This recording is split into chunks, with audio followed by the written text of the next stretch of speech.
What's up, everybody? Peter McKinnon here, and welcome back to yet another Tutorial Tuesday. And today we're talking about Adobe After Effects. So, like I mentioned in the intro, we've never actually talked about this program before. We've talked about everything else, but we've never even dabbled in After Effects. And I've seen a lot of comments and questions and emails and DMs, and a lot of people want to know, why don't you ever do After Effects tutorials? Or would you do After Effects tutorials? Or I'd love to see something from you in After Effects. So that's today. So I figured we would start with this. There's probably going to be multiples of these because this program's a beast, and I don't think I can tackle this all in one video. And you guys know how I talk a lot, so this needs to be split up for sure. So let's just call this After Effects Basics Part 1. So I'm going to run you guys through the interface of the program, show you what it's like, where things go, try and simplify it for you as best as I can, and then I think we'll just make a simple title, like animating a nice title that's tracked through 3D space, if you will. And I find these actions just help me explain things better. We'll track a title so you guys can put those types of things in your videos or your vlogs or your travel films. It's a very good kind of like introductory, small little task for a program as much of a beast as After Effects is. So what is After Effects? After Effects is kind of, I describe it as like the Photoshop of video. You can do so much in After Effects. Whenever you see special effects happening, like in yesterday's vlog when you saw that Nerf gun turn into that's After Effects. If you guys follow me on Twitter, you saw what I did for Gary V with his new shoes. That's After Effects. Its possibilities are endless. People use it in such creative ways. It's an incredible complement to video, really allowing you to just kind of expand your horizons as far as your creativity goes. So if you get a handle of how good this program works and you get good at it and you practice, your skill sets, your worth, your everything as a filmmaker or an editor is just going to be that much better. So I figured it's time that we kind of dive into this and start maybe knocking some of these out. So this is the part where you go make a coffee, you grab a drink, you do 100 push-ups, have a power nap, run around your house 6 times, whatever you gotta do. We're gonna open up Adobe After Effects for the first time. Let's go. All right, so when you launch After Effects for the first time, it's gonna open up with that project window, the same as if you open up Lightroom or Photoshop or Premiere, and it's going to ask you what you wanna do. So you're gonna hit New Project. Okay. Pause for a second. This is the interface of After Effects. It looks kind of the same as Premiere. You'll notice you've got the timeline down at the bottom, you've got your workspace up top, you've got some kind of file storage, some bins, some area on the left side for your stuff to go, your files, your videos, your music, whatever you're gonna throw in there. You got your effects on the right side. So if you are kind of like a seasoned pro or somewhat seasoned by, having used any type of Creative Cloud products from Adobe before, this shouldn't look too foreign, but there's still probably a few things in here that you're gonna be like, So let's keep going. All right, so on the left side, you've got your project window. This is where all your files get dropped into. You've got graphics, if you've got music, if you've got whatever you need, that's going in the left side. Very much similar to if you're gonna put all your footage into Premiere to start editing, you're gonna drop all your goods, all your assets into the project window. All right, immediately to the right of that is your composition window. That's where you're seeing what you're working on. That's where your video is going to be. Everything you're adjusting, all the stuff you're tweaking, all the effects, the after effects that you're putting on your footage and your video, that's the main spot for it. On the right side, kind of like Lightroom, you've got that big panel of effects. So that's where you're gonna type in your different effects, text tools, changing your fonts, all of that stuff. Whoop, over here. And then running right along the top of that screen is your toolbar. So that's where you've got all your different pointers and text tools again, and little things that will change based on what you're doing, okay? So project files, main composition windows, effects, zip, toolbar, and then at the bottom, you've got your timeline. Just like video editing, it's gonna work exactly the same. That timeline is where everything you're working on, just like any other timeline that you are familiar with. Oh, so far so good, right? You guys are still with me? We're not getting into scary waters yet. All right, so I'm gonna go ahead and drag in a drone shot from Iceland of me walking on this airplane. I'm gonna drag that into my project files, just like we talked about, because that's where your project files go. So what we want to accomplish by the end of this video is having a title on our footage that tracks into the scene, and it grows and kind of moves with the camera as the camera continues to fly over the plane. Right? So instead of just putting a title on the screen, and the drone shot moves over the plane and that title never moves, we want it to feel like that title is in the same environment and that camera is moving over it and closer to it, and the closer that drone gets to the title's getting bigger. So that's the objective of today. We're gonna start with that. Kind of looks a little bit like this.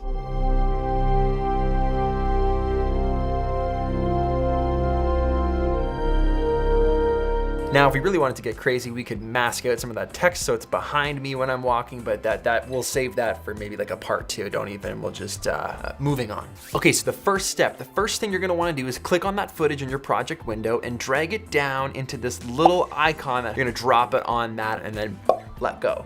So that button is the create a new composition button. So when you drag your footage, whatever that is, right into that button, it creates a composition based off of those settings of that video. 4K, because I shot this in 4K, 24 frames per second, all of those are baked into that timeline. That totally makes sense. If it confused you, essentially we're taking the drone shot, we're dragging it into that icon, it's gonna open the window up and make our timeline the exact settings we need them based on the settings of that drone shot. So this is a 4K clip, so it's massive right now. It's taking up a lot of our composition. So let's just go ahead and click this little arrow right here and fit that to screen. So that's looking a lot better. We are nice and crispy 4K. That's full res. You can click this little drop down here and change the resolution, which is actually going to render your projects faster. You see, unlike Premiere Pro, where when you drag your footage in, it's rendering in real time so that you can play through your footage and edit without having to wait for render times. But After Effects doesn't render in real time. So dropping that quality is going to allow you to play back what you're doing and what you're working on without having it being choppy or anything like that, or having to wait for render time. So I always recommend dropping it to like a third quality if you don't need to see the quality for whatever it is that you're doing. You can always change it back to full, but for this case, I think we're gonna drop it down. Okay, so we basically need to mark our in and out points on the clip that we just selected so we know exactly what piece of footage we're working with, like what part of the footage we're working with. So go ahead and hit spacebar, that's gonna play the video. All right, so this is where I want the footage to start. So if you click on the actual video in your timeline, which is this little blue strip right here, you can grab the front end of that clip. You'll see the arrows pop up. You can click and drag that to your timeline. Now, if you want it to snap right to your playhead, hold down Shift, it's gonna snap right over. If you've got a full-size keyboard like I do right here, you can actually use page up and page down to go frame by frame. So you can fine tune that last part of the clip that you want. When you have it, you can drag the footage from the very end, holding Shift right back to your playhead so that you've condensed that whole clip into just the portion you want, essentially in and out. I believe you can also use B and E for beginning and end. Might be N for end. There's so many shortcuts. Okay, so once you've deciphered which in and out point you want and you've trimmed that down, you're gonna move that to the beginning of your timeline, and then we're gonna do something that's gonna just make everything a little more efficient and a little easier to deal with. Now, if you notice that little blue bar, that is your footage, right above that is the time ruler. So we're gonna go all the way to the end of the timeline, we're gonna grab that time ruler just like we did with our footage, and we're gonna drag it all the way to match the end of our clip. Then we're gonna go up to composition in the toolbar, and we're gonna select trim comp to work area. So now it's gonna take this little clip that's our footage and it's gonna take all this stupid nothing space that's just gonna annoy me, and it's gonna obliterate all of that and make that entire timeline our entire clip. It's just easier to deal with, easier to think about, cleans everything up, get it done. Okay, so we've done that. That's the easy part. Go ahead, head up to the toolbar, hit that T for text tool, type in whatever you want. I'm going to type in my name, Peter McKinnon. This is the beginning of creating our title so that we can track it through space and time. I just love saying that. It just sounds so great. Like we're gonna track a title through space and time. Come along, I'm in. All right, so now that your text is on the screen and you've got your shot playing, go ahead and play that through again, hitting spacebar. You'll notice as the camera moves closer, as the drone flies closer to that plane, that title doesn't move, it stays the same. Doesn't look very good. It's just small. It's a standard text on frame. It's just, how do we make that better? That's where I'm saying we want to track this title so that as the camera moves forward, the text becomes bigger and bigger and bigger and bigger, as if the camera's actually moving towards text in real time. So to do that, we need to create something called a null object. Now, a null object is going to be something that you come across very often in After Effects. So let me explain what a null object is with regards to tracking this title through space and time. Okay, so a null object is like an invisible aid that lives on the screen when you're editing. Now you can't see it, it's never gonna appear in any of your videos, but you're able to attach different effects to it, and it controls different effects throughout After Effects. So different things that are happening on screen, different things that you're trying to make happen, all sometimes run through this null object, and it enables a lot of different cool things to happen, like what we're gonna do with tracking this text. We need to track that text and attach it to something on screen so that it ends up working. That's what a null object does. I'm trying to explain it in a way that's not gonna completely melt your face, but let me get into this edit a little bit more, and then I think by the end of it you'll understand it's just one of those things that you need as a step to kind of begin using After Effects. Okay, so to activate this mysterious null object, and if you want to know more about that, I'm sure you can Google it and get a better answer than I could possibly figure out how to convey to you. But just right click in your timeline, hit new, and go over to null object. When you click that, a red box is gonna show up. That is your null object. That's just the little invisible box, the little invisible controller box that's gonna live on screen for the rest of this edit. You'll also see it down in the left corner where you see all of our layers, if you will. So we've got our footage, we've got our title,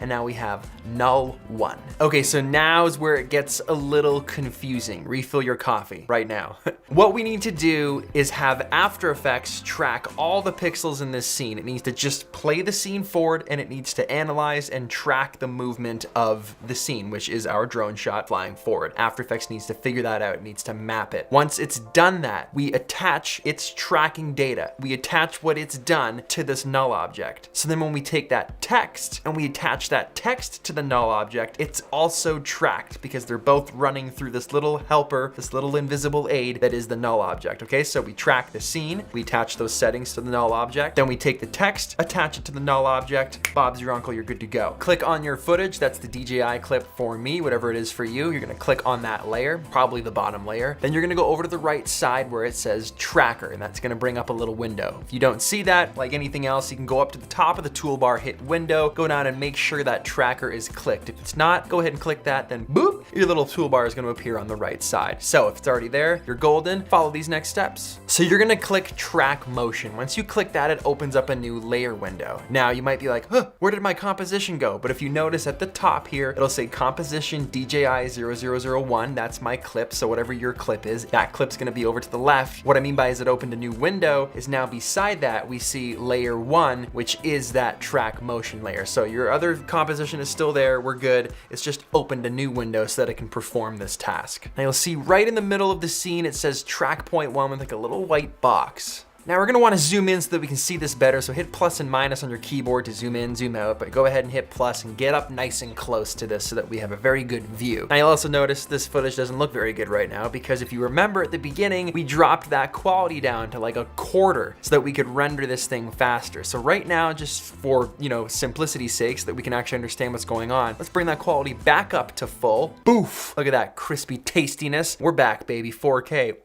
Feels good, but now we can actually see what's going on. So now you can see our track point number 1 box, and what that does is tracks a group of pixels across the screen and calculates its movements, but we're gonna need to make another tracking box because we wanna do 2 things here. We wanna move into that text, so we need to track moving into that text, but we want that text to also scale up and move bigger. So we need to track that scale as well. So we got 2 things happening at once here. Don't worry, we're fine, we're good. You'll see over on the right side here, we've got position checked off. You're gonna go ahead and hit scale, make sure that one's checked off too. And then a second tracking box is gonna pop up, just like magic.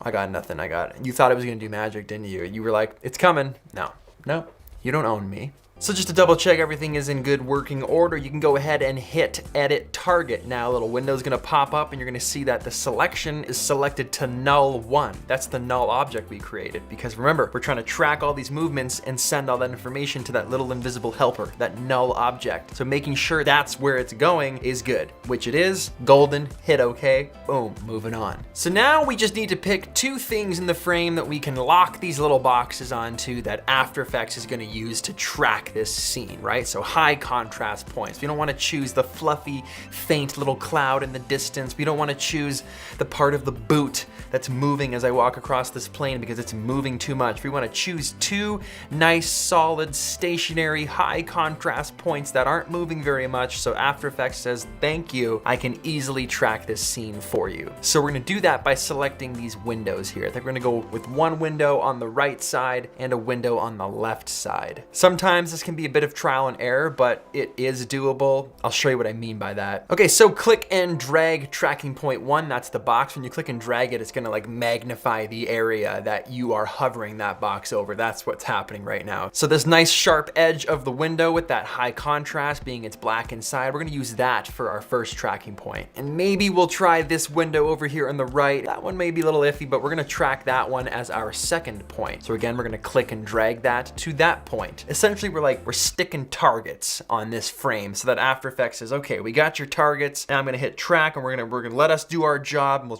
try to hang on as the scene moves. And let's go ahead and do that and see how it does. If you want to just double check your tracking points before you go ahead and hit track on After Effects, what you can do is skip forward a little bit in your timeline. This is a little pro tip here. Skip forward a little bit in your timeline, and that's gonna obviously show if the scene has changed, and the scene has changed. That's not a good spot to track. So let's go ahead and change that. We give this program a better chance. All right, so let's go ahead and move this up to this little black hole here. I believe that was part of the ladder that was like in the side of the plane to get up. So let's go ahead. That's a nice high contrast area. It's nice and dark there. So let's start with that. All right, so let's zoom out before we do this. You can go over that drop down menu right here and hit fit. Now we are going to analyze this frame forward by hitting the little play button down here where it says analyze. All right, let's see what happens now. The frame is moving forward. You can see it's tracking. Everything looks good so far. Looking good still. Oh, it's moving a little bit. Oh, there it goes. Okay, so After Effects just lost it. That's what I mean by it had those tracking points. It was locked on nice. It gave it good information. It tracked all the way up until it just slipped at that last second. And this is what I mean by sometimes it's trial and error. Sometimes you gotta do this a couple times. Once you get used to it and you start tracking different things, you'll know what tracks well. You'll know where good contrast points are. And sometimes you nail it on the first shot and you're like,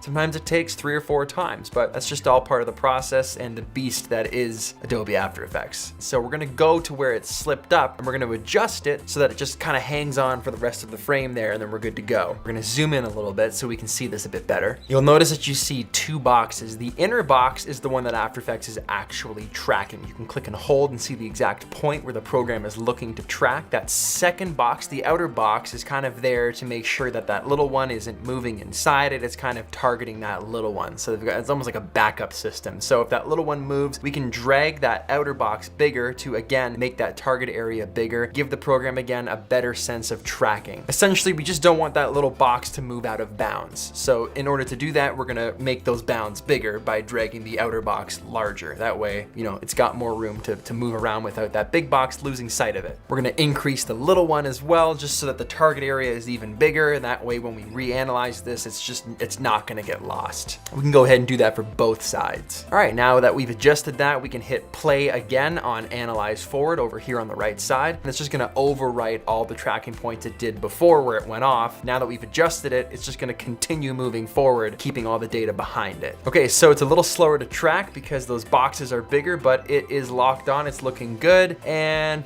perfect. So obviously it slips up and leaves once the plane is no longer in frame. But ladies and gentlemen, we have our scene tracked. If that was traumatizing for you, my condolences, rest in peace. But I don't think it should be. Again, I would watch this tutorial like 2 or 3 times and then try to do these titles yourself. You'll be a pro by the end of the day. So now that we have all of this tracking data, we want to move it to the null object so it has all that information stored inside, our invisible aid living on the screen. So all we gotta do to do that is go down to the right side where that little target tracking area was and hit apply. Little box is gonna pop up that says X and Y. Just hit OK, good to go. Now look at your timeline. Look at all those crazy little diamonds and motion track. just nonsense. Go ahead and collapse those in the layers panel in the bottom left corner here. You can hit these little arrows and we'll just get rid of all that nonsense. That is way too stressful to look at. I don't want to see it. You don't want to see it. So let's go ahead and hide that. Okay, so now that we've tracked the scene and we've connected all that information to the null object and it knows what we're doing and it has all of that information stored inside it, we want to attach the title to the null object. So now the title will take on everything that that null object has stored inside. And we do that by connecting it on this layers palette down here. There's a little zigzaggy thing, a little swirly pick whip is what they call it, the pick whip. How much fun is that? Pick whip, pick whip, pick whip, pick whip. I could say pick whip 1,000 times. Pick whip. You're gonna click and hold that pick whip. You just fling it all over the place. It's just so satisfying to do. So we attach that text to the null object by clicking on that pick whip, dragging that line over until it highlights null1, which is that null object that we created, and let go. Now we've assigned all the settings of the null object and all the tracking stuff that that null object has stored inside it, our invisible helper, and we've just attached the title to that null object. So now it should take on the same characteristics. That should make sense now. You might be going, oh, I see it all coming together. And you can see if you were successful with said pick whipping by in the right side here, you can see where it says null1 under that little menu drop down, so you know you've connected it properly. So now when we play this forward, this is what it's gonna look like.